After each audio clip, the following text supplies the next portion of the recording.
هورا.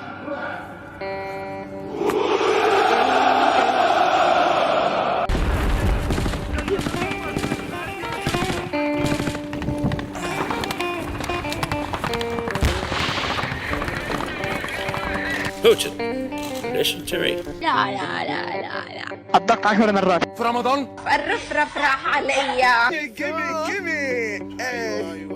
قسم بيت الله والله وتالله إنها في آداب الأكل يعلمني، بس ما هي آداب الأكل، ما هي الحديث. فقط أبي أي واحد فقط يقول كفو يا ابو دحيم، سويتها لابوك بيض الله وجهك، زوج ابوه هذا الرجال. معاكي واحد بدف عربية خربانة.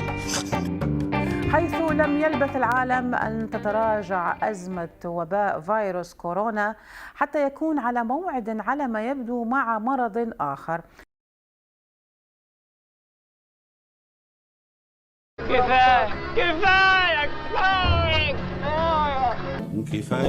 كفاية دي كانت حكاية. كفاية دي كانت حكاية. يلا حيهم يا هلا وسهلا. الحمد لله وصلت القطع. هذه هي الكراتين 4. هذه المقصات والمساعدات الآيات كلها وصلت من قبل، صار لها أكثر من سنة الحين هي واصلة. نقول بسم الله ونفتح الكراتين.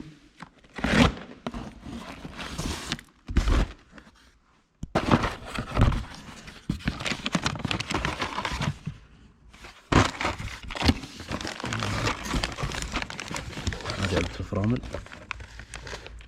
الكليبر الأمامي 2،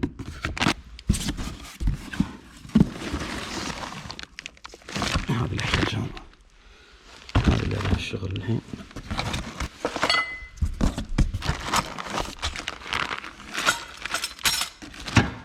الأغراض اللي يحتاجها أنا، هذه القاعدة لازم نركبها قبل، الدفرنس الخلفي،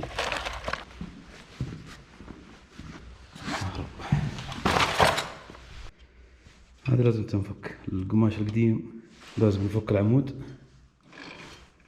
لازم نفك، نطلعه نركب القاعدة خطوة خطوة إن شاء الله.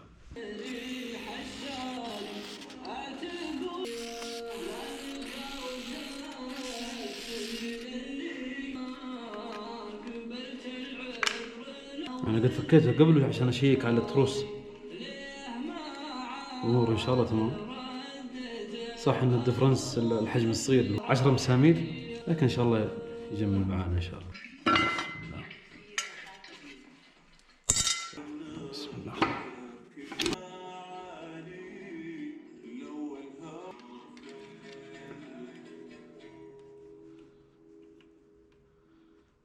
تمام.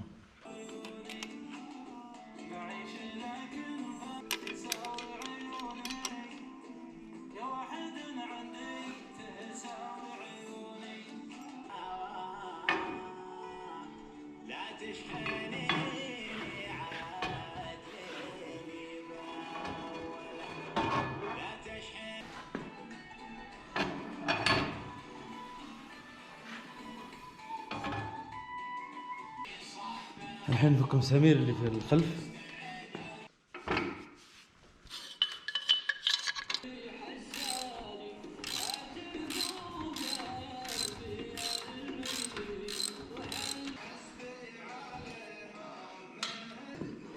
طيب الحين نطلع هذا كامل، بدنا نفك المسامير.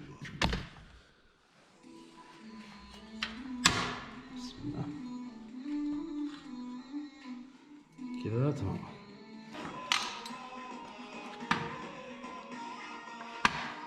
الحين يا حبايبي نغير الصوفة هذه، طبعا لها تولز خاص كذا، لكن إذا عندك شاكوش في طريقة ثانية. بسم الله، هذه هي.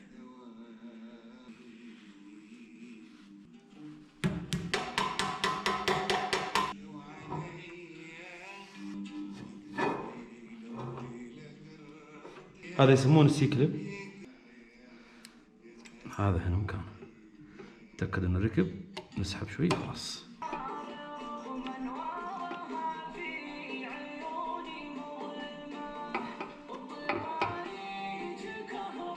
الحين نركب المسمار.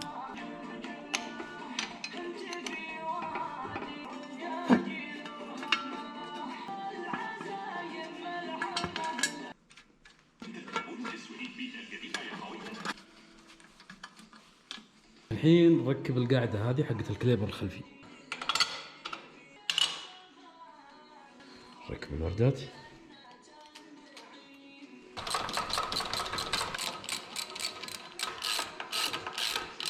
الحين ثبتناه بس ما راح اشد عليه لحد ما اتاكد انه راكب صح مع الهوب.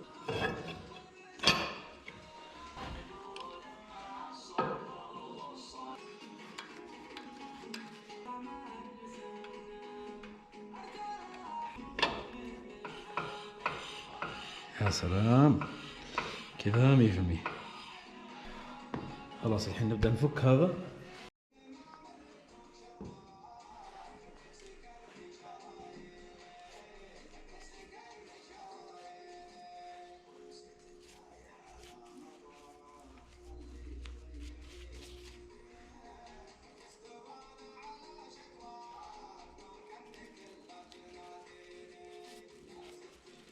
هذا المقص اللي تحت، هذا العلوي، وهذا المساعد الرياضي. طبعا ميزته انه جاي جاهز، حتى القاعدة السفلية راكبة.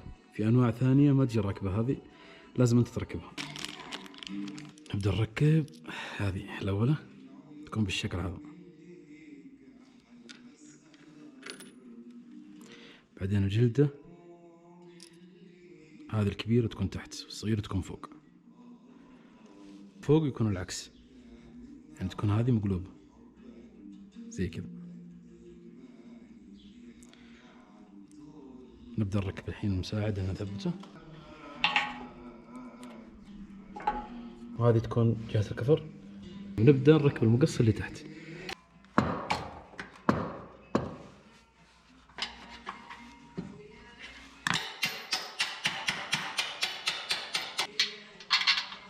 الحين نركب القاعدة حقت المساعد اللي تحت. نركب المسمار الأول،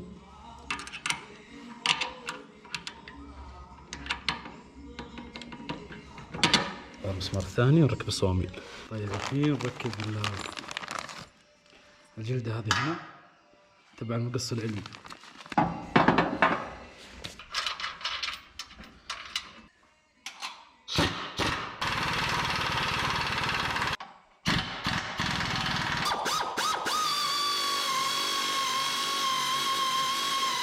هذه الحديدة تركب هنا، بس لازم أشيل القديمة أول.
الحين هذه ركبناها خلاص، امورها تمام ان شاء الله. الحين نغير الغطاء حق الدفرنس. خلاص هناك عندي شغل، يلا عندي شغل، انا عندي شغل.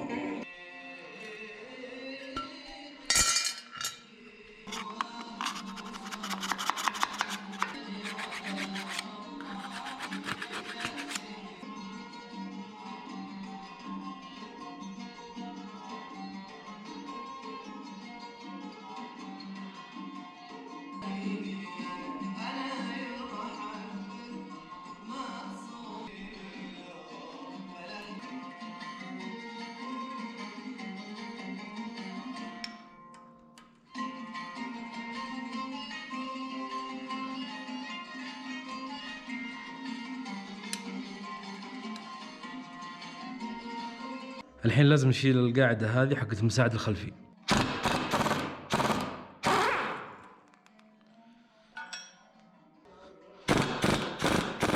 الحين نركب القاعدة حقت المساعد الخلفي،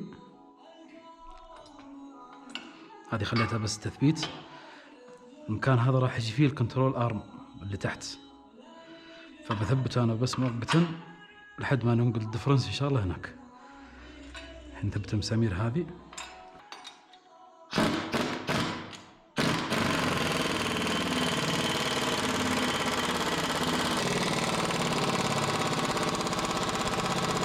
نبدأ الحين نركب هذه أول. هذا الكنترول ارم يسمونه، هذا العلوي وهذا السفلي.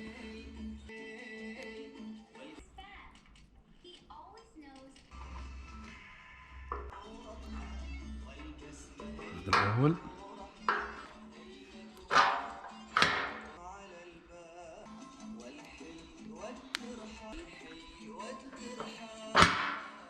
حلو. ركب وردة أول.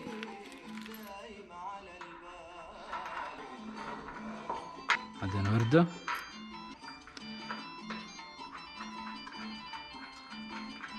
هذه يبغى لها تعديل هنا بحيث انها تكون طابقة على نفس الفتحة اللي هنا. عندنا وردة ثانية. عندنا الصامولة. كنترول ارم اللي تحت نحط الجريز عليه.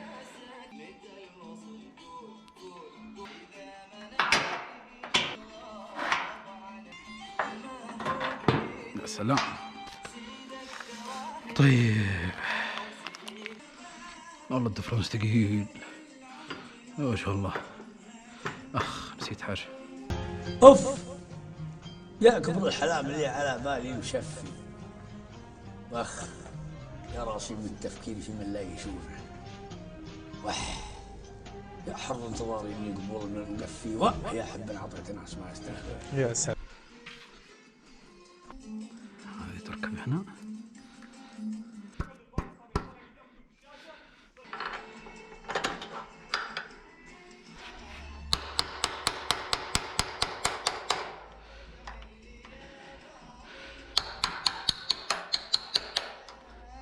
طيب هذا خلاص.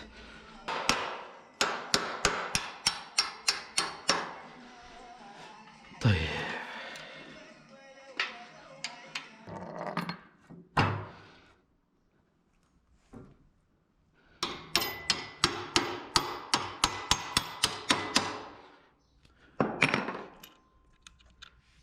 كذا الأمور تمام إن شاء الله.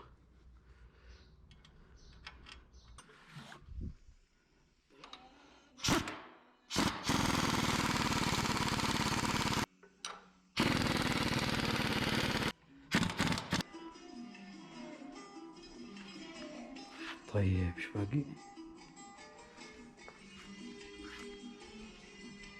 كذا تمام. هذا الكويل، هذا المساعد الثاني. هذه كلها باخذها معي واضبطها هناك في البيت واجيبها بكره. الكليبر واركب الهوب واركب الكفرات اللي ورا مرة واحدة، لكن اللي قدام هذه شغلة والله اني تظهر القطعة توصل ما اقدر اشتغل ولا اسوي شيء. الاذرع اللي قدام هي المشكلة. متى ما وصلت القطعة هذه ركبت الاذرع ان شاء الله، يعني حتى الاذرع جديدة توصل ونركب باذن الله. الحين بوريكم الطريقة علشان نركب المساعد. هذا النوع يسمونه كويل اوفر، يعني الكويل يركب على المساعد نفسه. شوفوا هذا المفكات حقته بشرحها لكم بعدين. اول شيء نركب القطعة هذه. طبعا لو وصلنا هنا نحط المادة هذه اللي هو الانتي سايز خاص بالالمنيوم، فهو اذا ما فادك ما راح يضرك يعني. نحط شوي.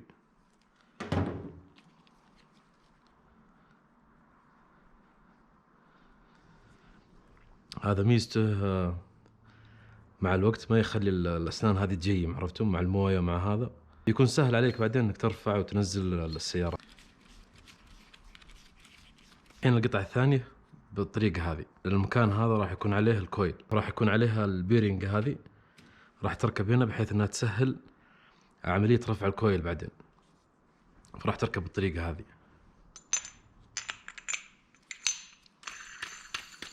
عندنا القطعة هذه حقت القاعدة السفلية والعلوية.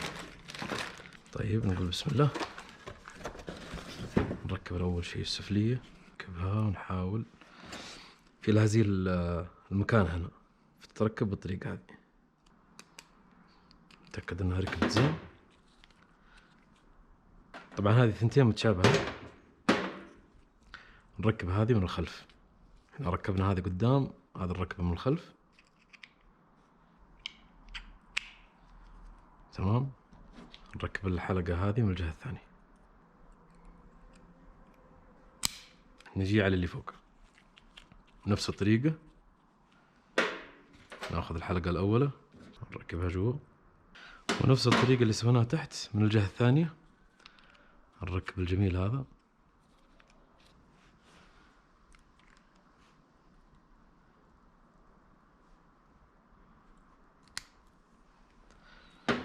وكذا الأمور تمام إن شاء الله. نركب واحد الحين بس نثبته في المكان. هذا المكان حقه شوفوه، احنا بنركبه. سلام. ونخليه على جنب لحد ما نركب الكويل. نجي عند البيرنج هنا. طبعا هذه أهم قطعة، فهذا ميزته إنه يسهل عملية الرفع بعدين. إذا تشديت من تحت فما يكون في صعوبة الكويل إنه يرتفع ولا ينزل، عرفتوا؟ فهذه تكون في النص، وهذه واحدة فوقها وواحدة تحتها. والله إني أدري ما أعرف أشرح، لكن مشوا حالكم عاد إن شاء الله واضح. الحين نركب البيرنج هذه.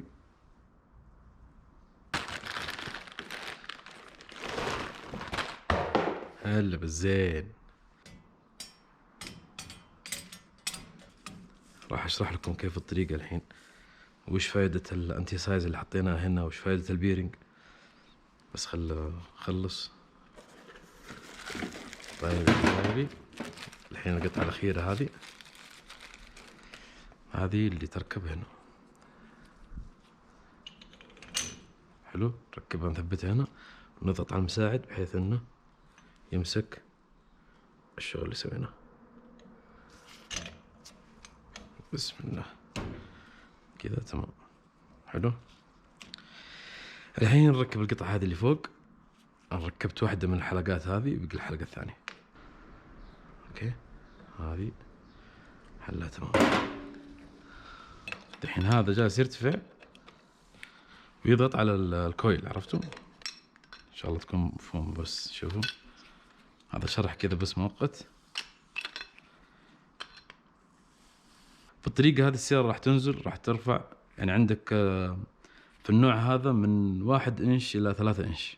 إن شاء الله يكون الشرح مفهوم، وإذا حصل خطأ ولا تقصير العذر والسماح منكم وسلامتكم. هذا كان طريقة تركيب الكويل أوفر من شركة فايكنج. فإذا تأخرت عليكم في الفلوقات يشهد الله ما هو بيدي، يعني أنا شغال وحدي والشغلة هواية. وأشوفكم في الفلوق الجاي إن شاء الله. استودعتكم الله الذي لا تضيع ودائعه. السلام عليكم.